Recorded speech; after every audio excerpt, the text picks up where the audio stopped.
Concept मैंने start किया था, बट काफी सारे इस पे डाउट्स है, तो हम आज इसको क्लियर करेंगे। और भी कुछ एक दो ट्रांजैक्शंस है जिसके लिए मुझे एक्सप्लेनेशन देना है। स्टार्टिंग से मैंने आज आपको कोई भी ट्रांजैक्शन को लिखने के लिए नहीं कहा, आपको खुद को जर्नल एंट्री प्रिपेयर करने के लिए नहीं कहा, क्योंकि मुझे फर्स्ट ट्रांजैक्शन से ही कुछ ना कुछ एक्सप्लेनेशन देना है। जैसे आपको दिया हुआ है, generalized the following transactions in the books of संकल्प ट्रेडर्स। तो मुझे संकल्प ट्रेडर्स इस बिजनेस के बुक्स ऑफ अकाउंट्स में उनके ट्रांजैक्शंस को रिकॉर्ड करना है बाय पासिंग जर्नल एंट्री। तो हर एक ट्रांजैक्शन को मुझे जर्नल के थ्रू रिकॉर्ड करना पड़ेगा, ठीक। तो first transaction is started business with cash ₹1 lakh and computer ₹50,000। Underline this, यानी संकल्प ट्रेडर्स ने, इसको चलाने वाला सपोज संकल्प है, हम मान लेते हैं। तो संकल्प ट्रेडर्स ने जब बिजनेस स्टार्ट किया तो बिजनेस में कैश तो इन्वेस्ट किया ही है, बट साथ साथ उसने बिजनेस जब स्टार्ट किया तब इस बिजनेस में कंप्यूटर भी लाया है, यानी बिजनेस स्टार्ट हो रहा है विद कैश एंड कंप्यूटर। हो सकता है उसके घर में कंप्यूटर होगा तो उसने वो कंप्यूटर बिजनेस में दे दिया, यानी उसने कंप्यूटर बिजनेस में at the time of commencement of business उसने कंप्यूटर बिजनेस को दिया, यानी उसने बिजनेस स्टार्ट किया विद कैश एंड कंप्यूटर। एक मीनिंग सबको समझ में आना चाहिए ना। ऐसा नहीं है कि वीडियो लेक्चर है तो हम फास्ट आगे के ट्रांजैक्शंस देख रहे हैं, नहीं, और एक मीनिंग का कुछ ना, एक ट्रांजैक्शन का कुछ ना कुछ मीनिंग है। बिजनेस जब स्टार्ट हो रहा है संकल्प ने तो कैश तो दे दिया है, साथ साथ उसने बिजनेस को कंप्यूटर भी दिया है, यानी इस ट्रांजैक्शन को जब मैं जर्नल एंट्री रिकॉर्ड करती हूँ जर्नल बुक में, तो मुझे ऐसे अकाउंट्स इन्वॉल्व जानने हैं जो जर्नल एंट्री के लिए जरूरी है, नेसेसरी। ऐसे कौन से अकाउंट्स हैं इस ट्रांजैक्शन में इन्वॉल्व, हम सबसे पहले फाइंड आउट करते हैं। अब कल के लेक्चर में हमने देखा कि जर्नल एंट्री में दो अकाउंट्स इन्वॉल्व भी हो सकते हैं, 3 अकाउंट इन्वॉल्व भी हो सकते हैं, 4 अकाउंट इन्वॉल्व भी हो सकते हैं, बट सबका टोटल दोनों में सेम होना चाहिए, डेबिट क्रेडिट का। ये आपको ध्यान में रखना है। अब इस ट्रांजैक्शन में ऐसे कौन से अकाउंट्स इन्वॉल्व है जो जर्नल एंट्री के लिए जरूरी है, जो मैं सोचूंगी वो बिजनेस के लिए सोचूंगी। तो बिजनेस के लिए one account involve is cash account, क्योंकि बिजनेस को कैश मिल रहा है, बट कैश के साथ साथ बिजनेस को और भी कुछ मिल रहा है। क्या मिल रहा है? कंप्यूटर मिल रहा है। बिजनेस देखेगा कि कैश मिल रहा, कंप्यूटर मिल रहा, पर देने वाला कौन है? संकल्प है ना। That means third account involve is संकल्प अकाउंट। ऐसे 3 अकाउंट इस ट्रांजैक्शन में मैंने फाइंड आउट किए फॉर पासिंग जर्नल एंट्री। ये सबसे पहले क्लियर करो, ये समझा है कैसे। सबसे पहले मैंने ट्रांजैक्शन पढ़ा, started business with cash and computer. Cash भी दी बिजनेस को, कंप्यूटर भी दिया, ये 2 अकाउंट तो इन्वॉल्व रहे। पर ये बिजनेस को जो कैश मिल रहा है, कंप्यूटर मिल रहा है, ये किससे मिल रहा है? संकल्प से मिल रहा है, तो वो भी लिख के रखेगा ना बिजनेस की मुझे संकल्प ने कैश दिया, कंप्यूटर दिया। तो ये सारी एंट्रीज को जब मैं जर्नल में रिकॉर्ड करती हूँ तो मुझे इसमें अकाउंट्स इन्वॉल्व जानने पड़ेंगे। तो मैंने जाना कि first account involve is cash account, second account involve is computer account and third account involve is संकल्प अकाउंट, क्योंकि देने वाला संकल्प है। अब हम इसको डेबिट क्रेडिट का इस तरीके से डिसीजन लेंगे ताकि डेबिट और क्रेडिट की टोटल ये हमेशा सेम होनी चाहिए। ऐसा नहीं है कि डेबिट आप 1000 से कर रहे हो और क्रेडिट 500 से भी चलता है, नहीं, आपको डेबिट एंड क्रेडिट का अमाउंट सेम रखना है और होना चाहिए। तो मैं इस अकाउंट को डिसीजन लेती हूँ cash. Which type of account is, क्या मैं बात कर सकती हूँ? नहीं। क्या मैं देख सकती हूँ? Yes, that means cash is a real account. ये मन में हमेशा बोलना है। Computer, which type of account, again क्या मैं बात कर सकती हूँ? नो। क्या कंप्यूटर हम देख सकते हैं? Yes, that means it is a real account. दोनों रियल है। संकल्प, वो तो पर्सन ही है ना, दैट मींस संकल्प इज अ पर्सनल अकाउंट। अब देना है इसको डेबिट क्रेडिट का, बट डिसीजन लेने के लिए मैं उनके रूल्स अप्लाई करूंगी, रूल्स फॉलो करूंगी। तो मैं रूल अप्लाई करती हूँ कैश के लिए, वो रियल है तो उसको रियल अकाउंट का ही रूल अप्लाई होगा, बाकी पर्सनल नॉमिनल नहीं होगा। कैश रियल है तो रियल अकाउंट का रूल कहता है debit what comes in, credit what goes out. Business के लिए इस ट्रांजैक्शन में, फर्स्ट ट्रांजैक्शन में संकल्प से कैश मिल रही है, दैट मींस फॉर बिजनेस, मुझे बिजनेस के लिए ही सोचना है। For business cash is coming in and the rule says debit what comes in, cash अंदर आ रही है ना तो उसको डेबिट करो। Then second account is computer account. Again computer is a real account क्योंकि हम कंप्यूटर देख सकते हैं, तो computer is a real account, तो उसको रियल अकाउंट का ही रूल अप्लाई करो, debit what comes in, credit what goes out. इस ट्रांजैक्शन में computer is coming in, business को मिल रहा है computer, that means debit what comes in, इसीलिए कंप्यूटर को हम करेंगे डेबिट। अच्छा, क्यों दिया हुआ उसने कंप्यूटर बिजनेस को? सेल करने के लिए कि यूज करने के लिए? यूज करने के लिए, क्योंकि गुड्स तो है नहीं वहां लिखा हुआ, यूज करने के लिए दिया है, इसलिए मैंने अकाउंट में इन्वॉल्व कौन सा अकाउंट दिया? Computer account. ठीक ना, सबका पर्सनल है तो उसको पर्सनल का ही रूल अप्लाई होगा। पर्सनल अकाउंट का फर्स्ट रूल कहता है debit the receiver, credit the giver, वो पहले अप्लाई करके देखते हैं। ये कैश और कंप्यूटर बिजनेस को जो मिल रहा है, हु इज गिवर, वो दे कौन रहा है? संकल्प is giver, credit the giver, ये रूल है, debit the receiver, credit the giver, वो दे रहा है। तो from the angle of business संकल्प इज गिवर, इसीलिए हमने संकल्प को क्रेडिट किया। अब उसने ये कैश, ये कंप्यूटर बिजनेस में इन्वेस्ट किया है, संकल्प ओनर है, ओनर जब भी बिजनेस में मनी इन्वेस्ट करता है तो हम उसे क्या कहेंगे? कैपिटल कहेंगे। तो मैं संकल्प भी लिख सकती हूँ, मैं कैपिटल भी लिख सकती हूँ, मैं संकल्प कैपिटल भी लिख सकती हूँ। ठीक, ये एक ही अकाउंट है दोनों मिला के। ठीक, अब इसको मुझे डिसीजन देना है, तो आ जाते हैं जर्नल में, कैश को डेबिट करना है, कंप्यूटर को डेबिट करना है, संकल्प को क्रेडिट करना है। जो डेबिट होता है उसको हमेशा पहले लिखा जाता है, ये रूल है। तो रूल को तो हमको फॉलो करना ही है। रोड में, रोड से लेफ्ट हैंड साइड में चलो, ये रूल है, तो जो रूल है वो हमको फॉलो करना है। तो जो डेबिट है उसको पहले लिखना है, ये रूल है। तो हम डेबिट में लिख देते हैं first transaction cash account debit. कितनी कैश बिजनेस को मिल रही है? देखो कैश, कितनी कैश बिजनेस को मिली है? 1 लाख। तो मैं कैश के सामने डेबिट कॉलम में लिखूंगी 1 लाख, लिख दिया ऐसे। कंप्यूटर अकाउंट डेबिट, तो कंप्यूटर अकाउंट डेबिट हो रहा है, यानी कंप्यूटर को मुझे डेबिट करना पड़ेगा। तो सेकंड एंट्री हमारी रहेगी कंप्यूटर अकाउंट डेबिट। कितनी वैल्यू का है कंप्यूटर? दिया हुआ है 50,000, तो मैं कंप्यूटर के सामने कंप्यूटर की वैल्यू ही लिखूंगी ना। तो कंप्यूटर डेबिट हुआ है तो कंप्यूटर के सामने डेबिट कॉलम में 50,000। कौन सा अकाउंट क्रेडिट हो रहा है? संकल्प, संकल्प क्रेडिट हो रहा है तो उसको नेक्स्ट लाइन में लिखो, बट प्रीफिक्स क्या करो? टू प्रीफिक्स किया जाता है, ये रूल है टू। संकल्प कैपिटल भी लिख सकती हूँ मैं, अकाउंट क्रेडिट एज सच लिखने की जरूरत नहीं है, बट जिसको इच्छा है लिखने की वो लिख सकते हैं। ठीक, संकल्प कैपिटल या सिर्फ कैपिटल, सिर्फ संकल्प मत लिखना। अब हमको थोड़ा बहुत नॉलेज आ गया है, ओनर जब भी अमाउंट बिजनेस में इन्वेस्ट करेगा तो उसके सामने कैपिटल ये वर्ड आना चाहिए, इसलिए मैंने लिखा संकल्प कैपिटल। सिर्फ कैपिटल बहुत अच्छा है, अगर लिखते हो सिर्फ कैपिटल तो वो बहुत अच्छा है। अब मुझे इसके सामने चाहिए अमाउंट, बट क्या मैं इसके सामने सिर्फ 1 लाख लिखूं, सिर्फ 50,000 लिखूं या 1,50,000 लिखूं? Answer is 1,50,000। क्यों?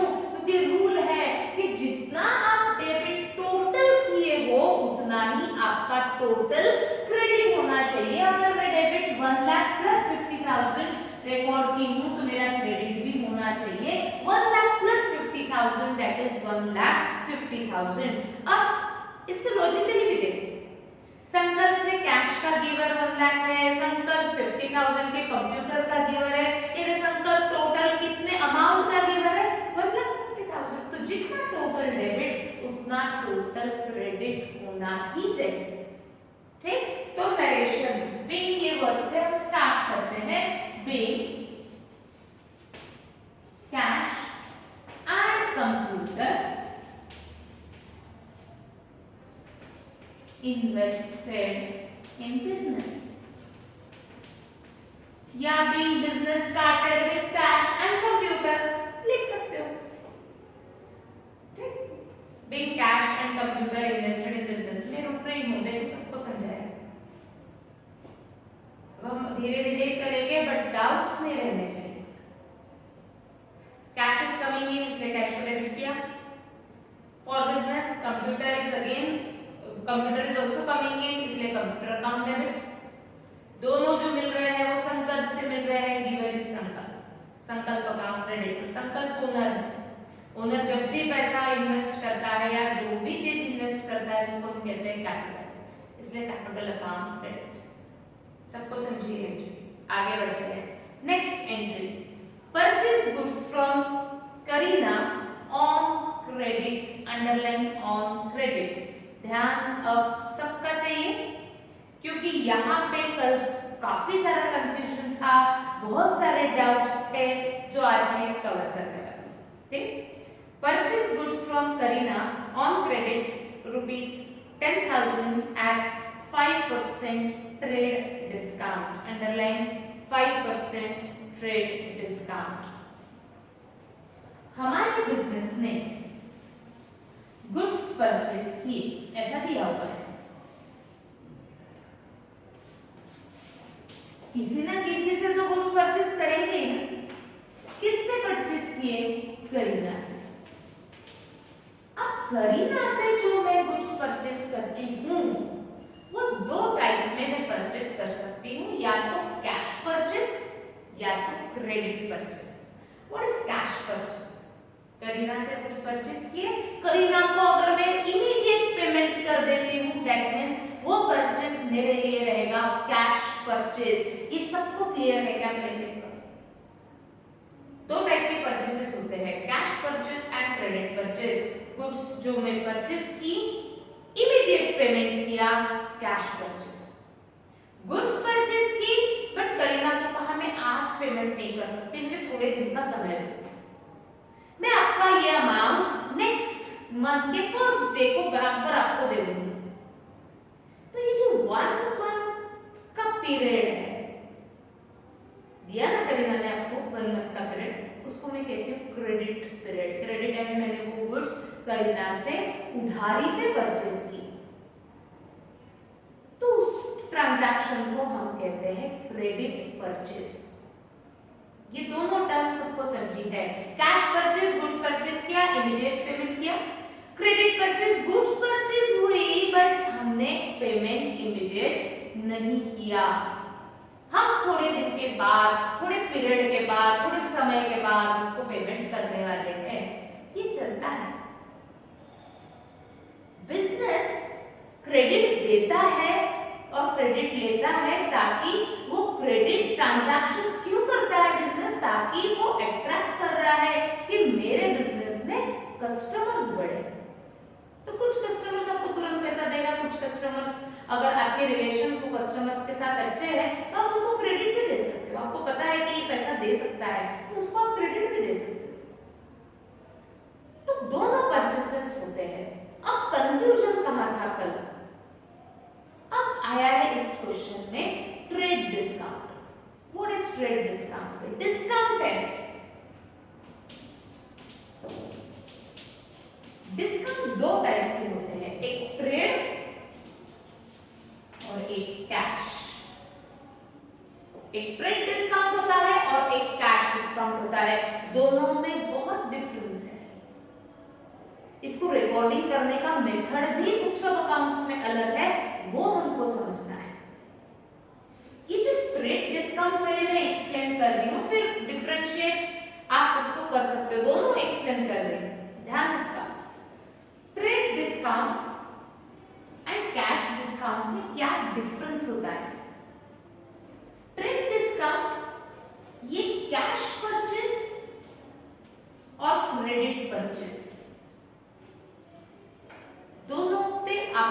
ट्रेड डिस्काउंट मिल सकता है।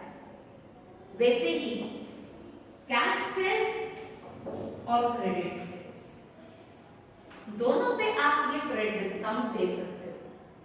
What is discount? डिस्काउंट यानी जो भी हमारी लिस्ट प्राइस होती है, लिस्ट प्राइस मैं जिसको बोलती हूँ एमआरपी, मैं जिसको बोलती हूँ कैटलॉग प्राइस, जो भी हमारी एमआरपी, एमआरपी सबको समझता है, मैक्सिमम रिटेल प्राइस, वो उसमें प्रिंटेड होती है प्रोडक्ट के ऊपर। ये एमआरपी से अगर आप कम वैल्यू में गुड्स सेल करते हो या कम वैल्यू में गुड्स परचेस करते हो, तो उस जो कम वैल्यू पे हम परचेस कर रहे हैं यानी आपको डिस्काउंट मिला है, डिस्काउंट आपने दिया है। Suppose MRP of product is 100 rupees, यानी वो प्रोडक्ट पे लिखा हुआ है 100, बट हमने वो सेलर को कहा कि हम तो आपके पुराने कस्टमर है ना, इसके ऊपर हमको थोड़ा बहुत डिस्काउंट दो, तो वो कस्टमर सेलर ने आपको वो प्रोडक्ट 90 रुपीज में अगर बेचा तो 10 रुपीज को कहा जाता है डिस्काउंट। उसने कम वैल्यू में बेचा ना, यानी उसने वो प्रोडक्ट डिस्काउंट पे बेचा। तो डिस्काउंट यानी एमआरपी से अगर हम कम प्राइस में सेल करते हैं या कम प्राइस में परचेस करते हैं तो उसको मैं कहती हूँ डिस्काउंट।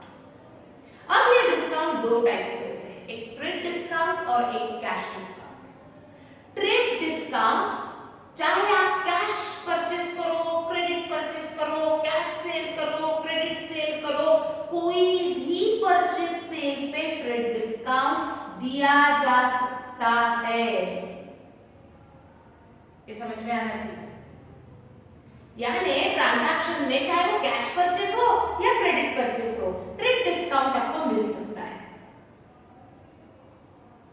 ट्रांजैक्शन में वो चाहे कैश सेल हो, क्रेडिट सेल हो, ट्रेड डिस्काउंट मिल सकता है। अब देखो सेकंड ट्रांजैक्शन आपको क्या दिया है, purchase goods from Kiran on credit. हमने किरण से गुड्स क्रेडिट पे परचेस की है at 5% trade discount. Credit purchase है फिर भी ट्रेड डिस्काउंट दिया हुआ है। ये पहले कंफ्यूजन क्लियर करो कि ट्रेड डिस्काउंट दोनों में चलता है, cash as well as credit. क्या कहा मैंने? ट्रेड डिस्काउंट दोनों ट्रांजैक्शंस में हम ले सकते हैं। कौन से ट्रांजैक्शन में? Cash as well as credit. चाहे वो कैश परचेस हो, क्रेडिट परचेस हो, कैश सेल हो, क्रेडिट सेल हो, आपको ट्रेड डिस्काउंट कोई भी केस में दिया जा सकता है, चाहे वो कैश परचेस हो या क्रेडिट परचेस हो। सबको क्लियर है? क्या करें check? Trade discount will be given on both transactions, cash as well as credit. ये क्लियर है सबको?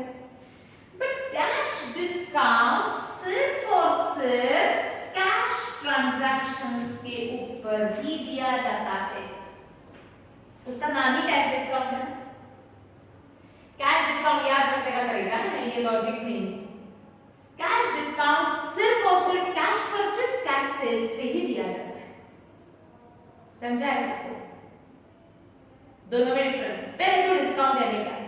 डिस्काउंट यानी एमआरपी से लीस्ट प्राइस, जिसको हम बोलते हैं एमआरपी से कम वैल्यू में अगर मैं बेचती हूँ तो प्रोडक्ट में डिस्काउंट पे बेचती हूँ।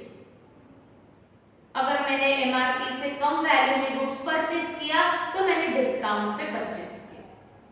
क्लियर? ये डिस्काउंट का मीनिंग। अब डिस्काउंट दो टाइप के होंगे। कौन से?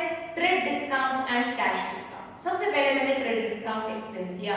ट्रेड डिस्काउंट का पहला डिफरेंस मैं बता रही हूँ कि ये ट्रेड डिस्काउंट का डिफरेंस क्या है कि ये ट्रेड डिस्काउंट आप cash as well as credit transactions, कोई भी ट्रांजैक्शंस के ऊपर ट्रेड डिस्काउंट दिया जा सकता है या लिया जा सकता है। बट कैश डिस्काउंट सिर्फ और सिर्फ कौन से ट्रांजैक्शंस के ऊपर रहेगा? कैश ट्रांजैक्शंस, यानी कैश परचेस या कैश सेल। इस पे जो डिस्काउंट रहेगा वो सिर्फ कैश डिस्काउंट रहेगा।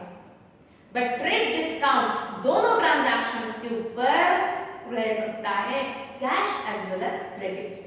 ये सबको अब क्लियर है, मैं पूछूंगी लाइव सेशन में, ये सबको अभी क्लियर है। सेकंड डिफरेंस, ट्रेड डिस्काउंट क्यों दिया जाता है और कैश डिस्काउंट क्यों दिया जाता है, तो क्या पर्पस है। ट्रेड डिस्काउंट देता है सेलर टू बायर, ध्यान से काम, ट्रेड डिस्काउंट कौन देगा, सेलर देगा, किसको देगा, बायर को देगा। क्यों देगा ये डिस्काउंट, सेलर बायर को देता है, क्यों, क्योंकि बायर ने लार्ज क्वांटिटी में मेरे यहां से प्रोडक्ट परचेस किया है, तो वो जो डिस्काउंट में उसने लार्ज क्वांटिटी में गुड्स खरीदी है ना, तो उसको डिस्काउंट मिलना चाहिए। क्यों, क्योंकि वो कस्टमर मेरे यहां वापस दोबारा आना चाहिए।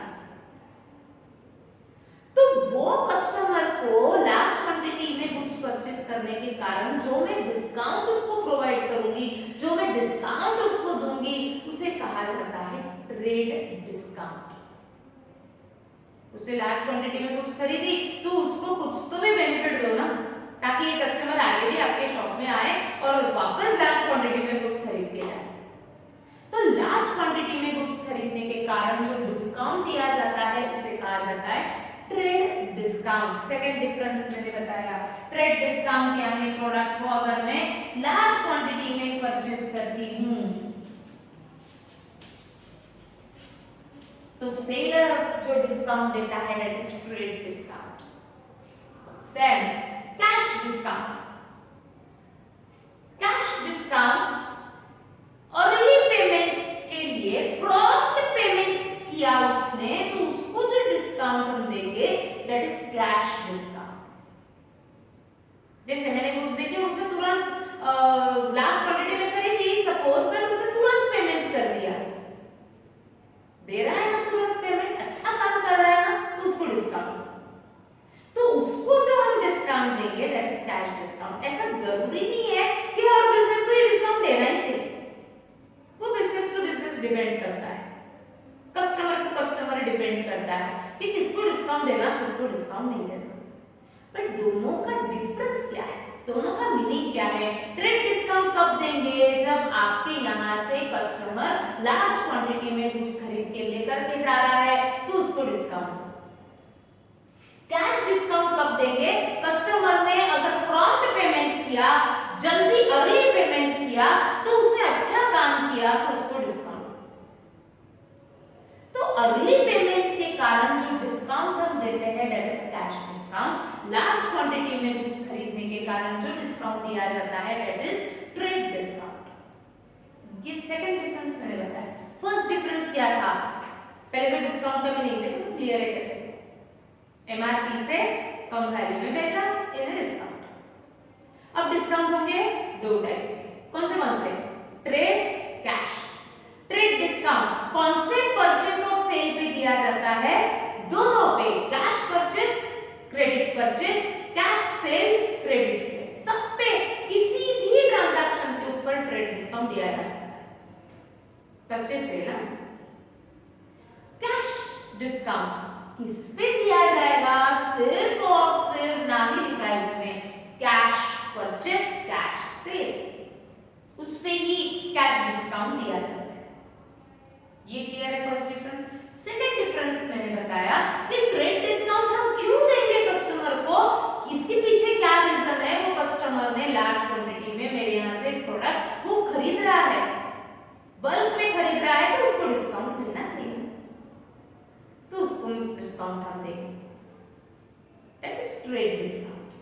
कैश डिस्काउंट क्यों देंगे, अर्ली पेमेंट कर रहा है ना, मैंने उसने बोला था मुझे 1 महीने के बाद दूंगा, बट उसने मान के चलो 15 दिन में पेमेंट कर दिया, अच्छा काम किया ना उसने। मुझे उसने कहा था कि मैं आपको 1 महीने के बाद पैसा दूंगा, बट उसने मुझे 15 दिन के बाद ही पेमेंट किया, उसने अच्छा काम किया, तो उसको डिस्काउंट दो, that is cash discount. Early payment कर रहा है तो उसको डिस्काउंट मिलना चाहिए। क्लियर है क्या सबको, एक बार चेक करो, दो डिफरेंसेस मैंने बताया। अब थर्ड डिफरेंस, ट्रेड डिस्काउंट ये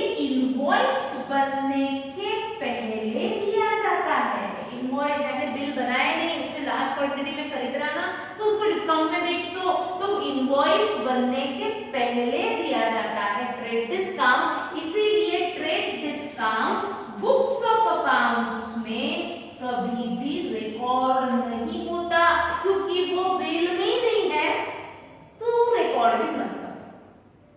तो ट्रेड डिस्काउंट कभी भी डेबिट क्रेडिट करने की जरूरत नहीं होती, सिर्फ वो अमाउंट को कम करता है, उतना ही आपको रिकॉर्ड करना पड़ता है। Cash discount, cash discount invoice बनने के बाद दिया जाता है। इनवॉइस बना, फिर उसने मुझे कहा कि ये पेमेंट मैं 1 महीने के बाद दूंगा, फिर उसे 15 दिन के बाद, यानी इनवॉइस बनने के बाद के ट्रांजैक्शंस हो रहे हैं। तो बिल बनने के बाद अगर आप डिस्काउंट देते हो तो उसको आपको बुक्स ऑफ अकाउंट में रिकॉर्ड करना ही पड़ेगा। इसीलिए cash discount books of account में रिकॉर्ड किया जाता है, यानी डेबिट क्रेडिट कुछ तो भी डिस्काउंट को करना पड़ता है। अब देखो मैंने 3 डिफरेंसेस बताए, सबको क्लियर होने ही चाहिए और आज ही क्लियर होने चाहिए। पहले तो डिस्काउंट मैंने बताऊंगी, आपको सोचना है डिस्काउंट क्या, आपका डिस्काउंट का कंसेप्ट क्लियर है? What is discount? सोचना है।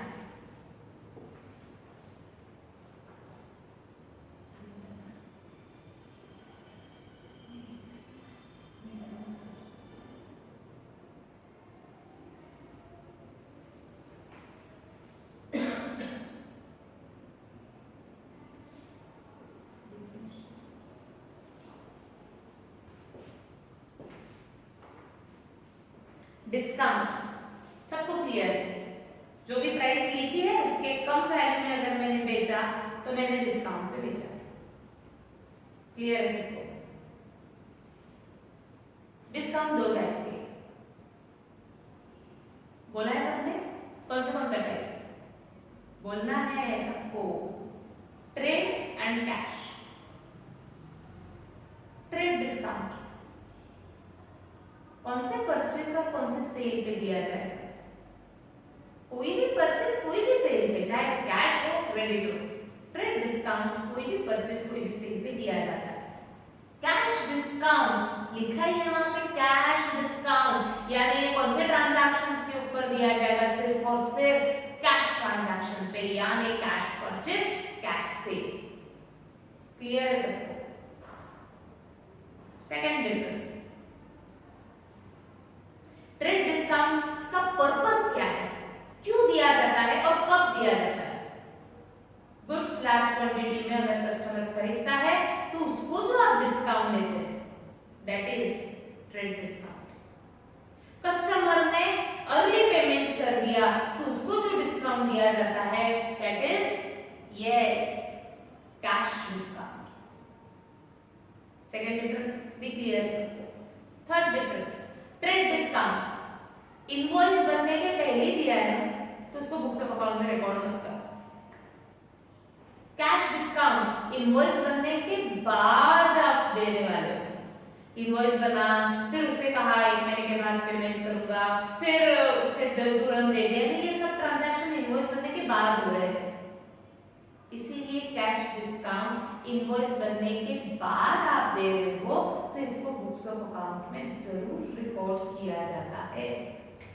यानी ट्रेड डिस्काउंट की कोई जर्नल एंट्री रिकॉर्ड नहीं होती है, डेबिट क्रेडिट डिस्काउंट को करना नहीं पड़ता, बट कैश डिस्काउंट के ट्रांजैक्शन में डिस्काउंट को डेबिट क्रेडिट कुछ ना कुछ करना पड़ता है।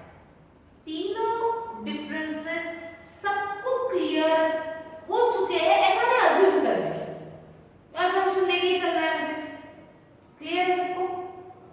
लाइक कुछ डाउट्स रहा तो मुझे पर्सनल पे भी आप लोग पूछते हो, आप पूछ सकते हो, ठीक है? अब आगे बढ़ते हैं। अब क्या हुआ? परचेज गुड्स फ्रॉम करीना, हमारे बिजनेस ने करीना से गुड्स परचेज किए, बट आगे क्या लिखा? और क्रेडिट है ना, क्रेडिट पे परचेज किए। क्रेडिट का क्या मतलब है कि क्या हमने अभी पेमेंट कर दिया कि उसको नहीं? हमने करीना को कहा हम आज नहीं दे सकते, हमको थोड़े दिन का समय दो, पर हमने करीना से हो सकता है लार्ज क्वांटिटी में गुड्स खरीदी। मुझे कैसे समझा? क्योंकि क्वेश्चन ने क्या दिया है, 5% ट्रेड डिस्काउंट। उसने आपको डिस्काउंट क्यों दिया? क्योंकि आपने हो सकता है लार्ज क्वांटिटी में गुड्स करीना से परचेस की होगी, तो करीना ने आपको 5% का डिस्काउंट दिया। ट्रेड डिस्काउंट कोई भी ट्रांजैक्शन में दिया जा सकता है, cash purchase, credit purchase, but यहाँ उन्होंने स्पेसिफिकली दिया ये क्रेडिट परचेस। पर्सन का नाम है वो क्रेडिट ही है। हमने वो गुड्स की वैल्यू 10,000 थी, बट करीना ने हमको कहा आप लार्ज क्वांटिटी में गुड्स खरीद रहे हो ना, तो मैं आपको ट्रेड डिस्काउंट देती हूँ, ट्रेड डिस्काउंट देती हूँ। कितना ट्रेड डिस्काउंट उसने दिया? 5%। तो मुझे ट्रेड डिस्काउंट कैलकुलेट करना पड़ा कि करीना ने मुझे 5% का डिस्काउंट दिया है, तो कितना डिस्काउंट दिया? 10,000 की गुड्स थी, 5% का डिस्काउंट दिया, यानी मुझे उसने 500 रुपीस का डिस्काउंट दिया।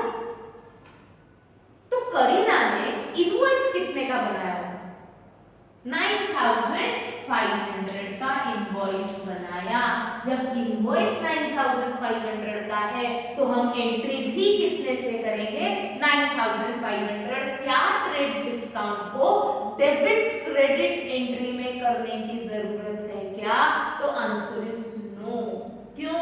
क्योंकि ये इनवॉइस के पहले ही आपको दे दिया था, बुक्स ऑफ अकाउंट में रिकॉर्ड ही नहीं हुआ। तो 9,500 की गुड्स हमने करीना से परचेस की, ऐसा हम मानेंगे। तो है 10,000 की गुड्स, पर उसने 500 का आपको डिस्काउंट दिया ना, तो इनवॉइस उसने कितने का बनाया? 9,500 का बनाया। तो मैं पहले बुक्स में परचेस को कितने अमाउंट पे शो करूंगी? 9,500। और इसीलिए हम डायरेक्ट एंट्री पास करेंगे, परचेस अकाउंट डेबिट। अच्छा, परचेस हुआ, annual account involved is purchase account. Kareena का नाम दिया है, डेट में second account involved is Kareena account. Kareena personal है, परचेस यस नॉमिनल, क्योंकि वो एक्सपेंस है। एंड रूल कहता है डेबिट ऑल एक्सपेंस, इसलिए परचेस को हमने किया डेबिट, बट अमाउंट 10,000 लिखूं कि 9,500 लिखूं? 9,500 क्यों? क्योंकि इनवॉइस बिल 9,500 का उसने बनाया, तो हम एंट्री भी करेंगे 9,500 से। ट्रेड डिस्काउंट बिल बनने के पहले दिया गया, इसलिए उसको बुक्स ऑफ अकाउंट में रिकॉर्ड किया नहीं जाएगा, ये रोज सुबह बोलना है। तीनों डिफरेंसेस बोलते हैं, ट्रेड डिस्काउंट कैश क्रेडिट दोनों ट्रांजैक्शंस पे दिया जाता है, कैश डिस्काउंट सिर्फ कैश वाले ट्रांजैक्शंस पे दिए जाते हैं। सेकंड डिफरेंस, लार्ज क्वांटिटी में गुड्स खरीदते हैं तो ट्रेड डिस्काउंट देंगे, अर्ली पेमेंट करेंगे तो कैश डिस्काउंट देंगे। Trade discount books of account में रिकॉर्ड नहीं होता, cash discount books of account में रिकॉर्ड होता है, ये रोज बोलना है।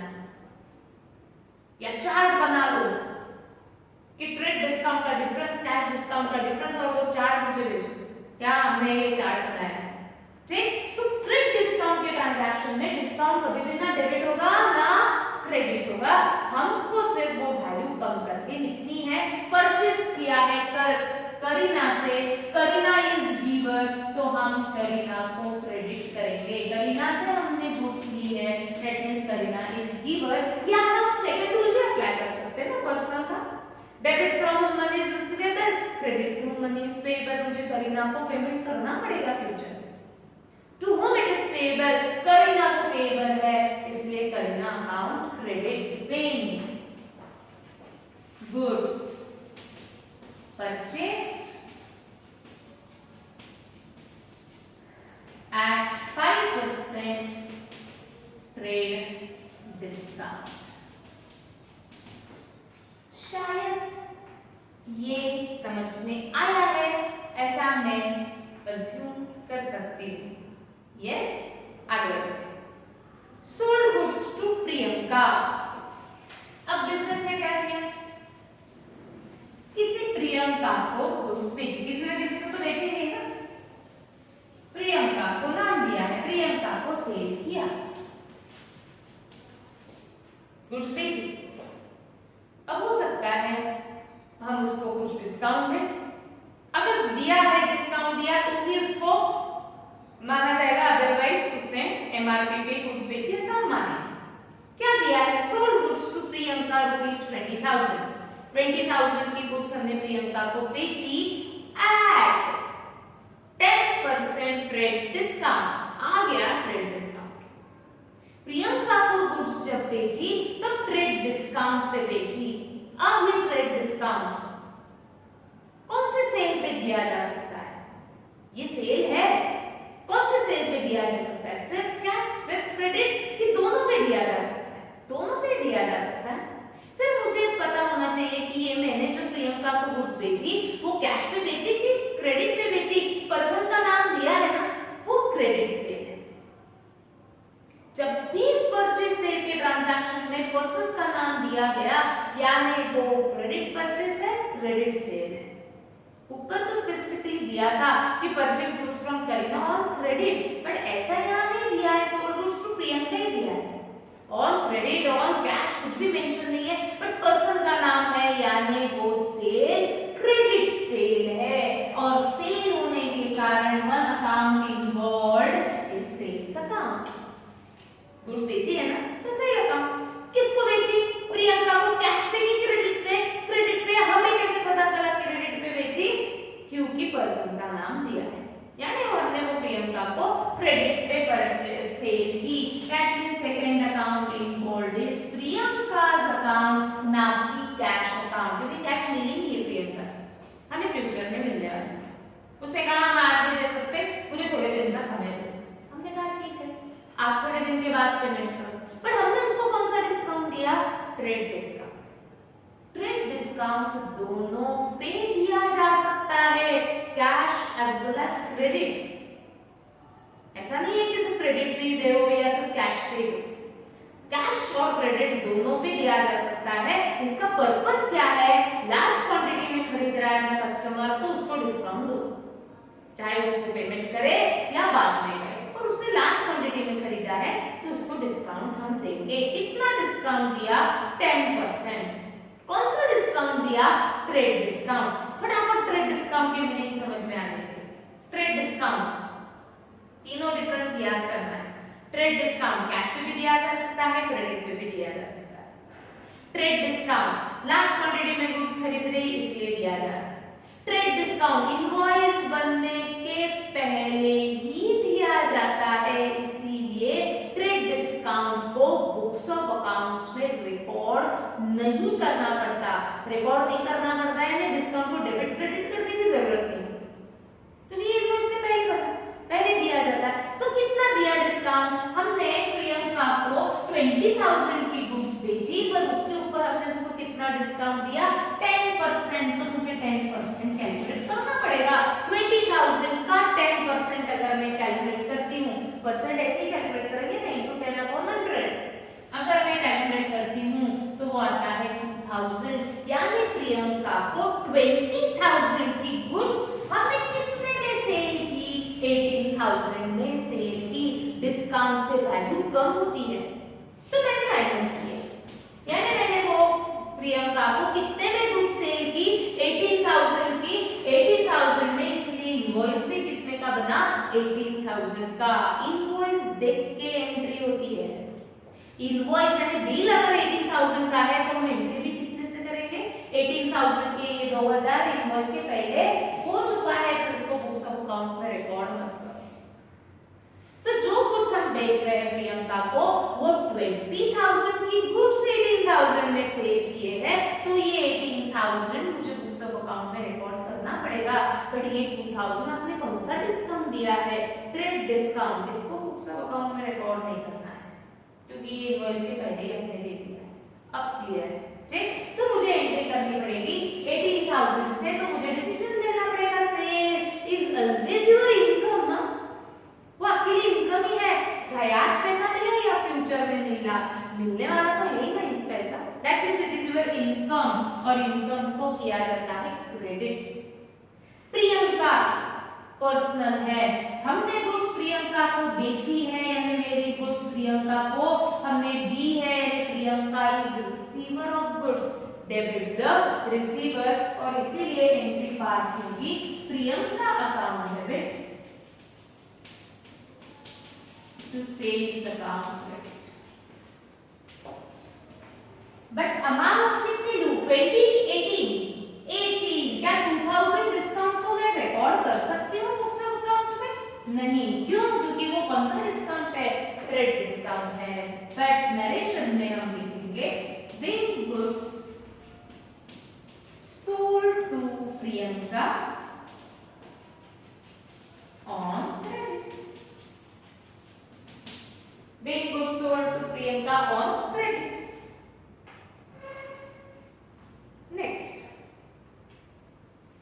paid into State Bank of India rupees 50,000. क्या है ये transaction? Paid into state bank of India, यानी हमने पैसा स्टेट बैंक ऑफ इंडिया को दिया। हम बैंक को भी पैसा देंगे? हम क्या लोन दे रहे हैं? नो, हमने कैश बैंक में deposit the. Simple meaning, paid into state bank of India, यानी हम पैसा बैंक को दे रहे हैं। इसका मतलब ये नहीं कि हम बैंक को लोन दे रहे हैं, हम कभी बैंक को लोन नहीं दे सकते। यानी हमने कैश बैंक में deposit, simple transaction, cash deposited in bank. हमारे बिजनेस ने बैंक में पैसा डिपॉजिट किया, इसमें 2 अकाउंट्स इन्वॉल्व रहेंगे। पैसा डिपॉजिट हो रहा है यानी कैश अकाउंट, बैंक में डिपॉजिट हो रहा है यानी बैंक अकाउंट, जिसमें से बैंक पर्सनल है, कैश रियल है। लगाओ रूल, पर्सनल और रियल। क्या डिसीजन है? For business cash is going out, bank में जा रही है cash, and bank is receiver, bank को पैसा मिल रहा है। बट स्पेसिफिक नाम दिया हुआ है ना बैंक ऑफ इंडिया, तो मैं सिर्फ बैंक नहीं लिखूंगी, पूरा लिखूंगी। क्या होगा ज्यादा से ज्यादा थोड़ी इंक आपकी पेन की वेस्ट होगी, बट जब पूरा नाम दिया है तो हमको पूरा नाम लिखना पड़ेगा। Bank of India account debit as bank is receiver of cash, cash goes out 50,000, being cash deposited in bank.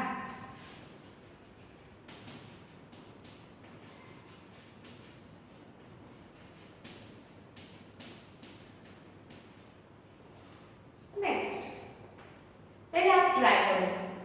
Goods worth rupees 2,000 lost by theft. Goods lost by theft.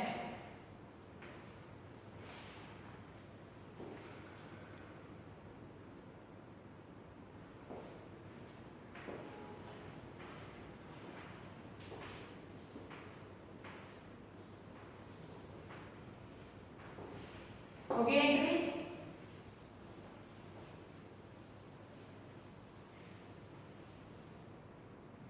Business की कुछ गुड्स लॉस्ट हुई, यानी जो goods मैंने purchase की थी उसमें से कुछ गुड्स लॉस्ट हुई, उसका रीजन दिया है।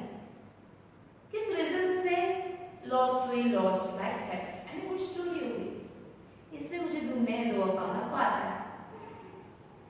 गुड्स लॉस्ट हुई यानी बुरा हुआ, यानी 1 account involved is loss account, but उस लॉस को मैं नाम देती हूँ लॉस बाय थेफ्ट अकाउंट। सिर्फ थेफ्ट अकाउंट नहीं आएगा, theft is the receiver of goods, theft के अकाउंट बुक्स ऑफ अकाउंट में मेंटेन नहीं होता। वो लॉस हुआ है तो उसको हम क्या नाम देंगे? Loss by theft. लॉस का अकाउंट है, that means it is a nominal account. कोई भी लॉस रहा तो नॉमिनल अकाउंट है, क्योंकि debit all expenses and losses rule के ऊपर ही पूरी अकाउंट्स की दुनिया होती है, इसके बाहर कुछ भी नहीं होता। Loss by theft account that means rule में देखना कहीं ना कहीं लॉस लिखा है, debit all expenses and losses. ये रूल कौन से अकाउंट का है? नॉमिनल, इसलिए ये लॉस और साइड टाइप का अकाउंट हो गया नॉमिनल। सेकंड अकाउंट, क्या चोरी हुआ? कैश की गुड्स, गुड्स ना, तो second account involved is goods account, but goods account books of account में मेंटेन नहीं होता। मुझे परचेस नहीं तो सेल ही रिकॉर्ड करना है, बट मैंने उसको सेल नहीं किया, वो तो चोरी हुई ना, तो मैं सेल नहीं ले सकती। फिर मेरे पास ऑप्शन क्या है? परचेस। यानी one account involved is loss and second account involved is purchase account. अब मुझे इसको डिसीजन देना है। लॉस बाय थेफ्ट नॉमिनल है, rule says debit all expenses and losses, तो लॉस को डेबिट करने के लिए हम पहले इसको डेबिट कर देंगे। Loss by theft account debit, amount is 2000। कौन सा अकाउंट दूसरा इन्वॉल्व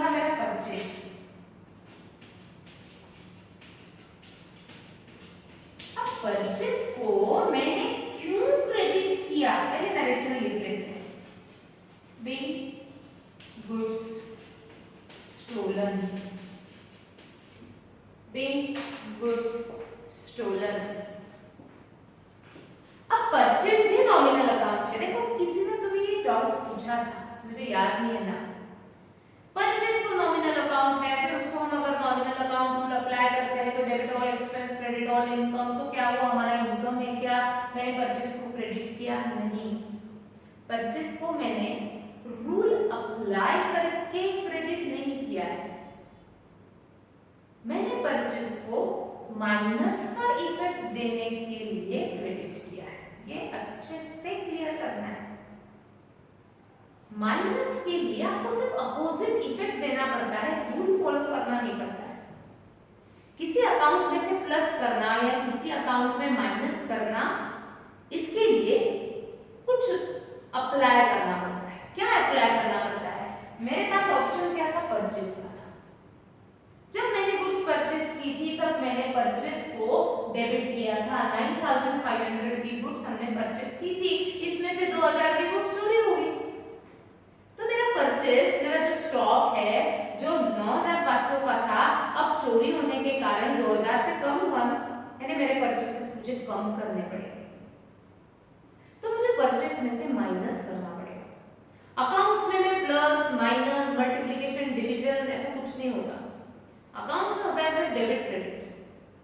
तो मुझे या तो माइनस का इफेक्ट प्लस करने से दिखाना है, या तो माइनस का इफेक्ट डेबिट करने से दिखाना है, या मुझे माइनस का इफेक्ट क्रेडिट करने से दिखाना है। अब मैं उसमें डेबिट करूं कि क्रेडिट करूं, तो इस एंट्री के पहले मैंने ढूंढा परचेस को मैंने पहले डेबिट किया था ना, इसमें से मुझे माइनस करना है, इसमें से मुझे माइनस करना है। माइनस यानी अपोजिट इफेक्ट होता है, तो जो डेबिट है उसका अपोजिट क्या रहेगा? क्रेडिट रहेगा। इसीलिए मैंने परचेस को क्रेडिट किया, ना कि वो इनकम करके क्रेडिट किया। माइनस प्लस इफेक्ट शो करने के लिए रूल फॉलो नहीं होता, माइनस प्लस इफेक्ट करने के लिए, माइनस का इफेक्ट शो करने के लिए सिर्फ अपोजिट करना पड़ता है। तो जो डेबिट हुआ उसका अपोजिट क्रेडिट रहता है, इसलिए मैंने उसको क्रेडिट किया। क्लियर है सबको? आगे पेड रेंट, मेरी जरूरत ही नहीं है। पेड रेंट, रेंट पे किया, दैट मींस हमारे पॉकेट से पैसा बाहर गया, cash is going out. Rent pay हो रहा है, that means it is your expense, इसीलिए rent account debit to cash account credit. मैं डायरेक्टली एंट्री कर रही हूं, मुझे ये कॉन्फिडेंस है कि आपको ये आता है। Rent account debit, as rent pay हो रहा है, that means it is your expense. Rule कहता है डेबिट ऑल एक्सपेंस। जब हम रेंट पे करेंगे तो cash is going out, cash account credit 4000। Bill rent paid. And last transaction, paid for stationery। अब बिजनेस ने स्टेशनरी के लिए पेमेंट किया, स्टेशनरी परचेस की। क्यों परचेस की? सेल करने के लिए कि यूज करने के लिए? गुड्स नहीं है ना, यानी हमने यूज करने के लिए परचेस किया। तो स्टेशनरी के लिए जब मैं पेमेंट करती हूँ तो कैश तो बाहर जाएगा, अकाउंट इन्वॉल्व्ड इज कैश। किस पर्पस के लिए पेमेंट किया?